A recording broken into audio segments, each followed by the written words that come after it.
அலைக்கும் வரஹ்மத்துல்லாஹி வபரகாத்துஹு. கோடை வெப்பம் என்பது இரவு நடுநிசி ஆனாலும் வேர்வனுடைய வரத்து நின்றபாடு இல்லை.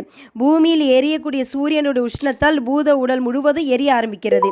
இந்த எரிச்சல் நம்மால் தணிக்க முடியும். ஏன்னா இன்றைக்கி பெரும்பாலும் வீட்டில் ஏசி இருக்குது. அந்த ஏசியை கொண்டே நம்மளுடைய வெப்பத்தினுடைய தாக்கம் என்பது குறைக்க முடியுது. மேலும் குளிர் பிரதேசத்தில் இடத்துக்கு சென்று வெயிலுடைய வெப்பத்திலிருந்து தப்பித்து கொள்ள முடியும்.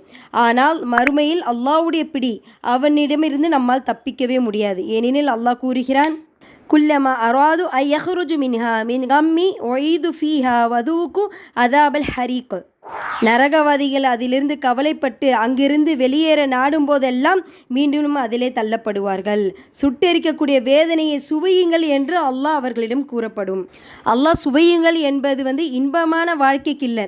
இந்த உலகத்தில் ஒருவர் செய்த தீவினை காரணமாக மறுமையில் அவருக்காக வைத்திருக்கும் கிஃப்ட்டு. இந்த கிஃப்ட்டு வேதனை தவிர ஒன்றுமில்லை.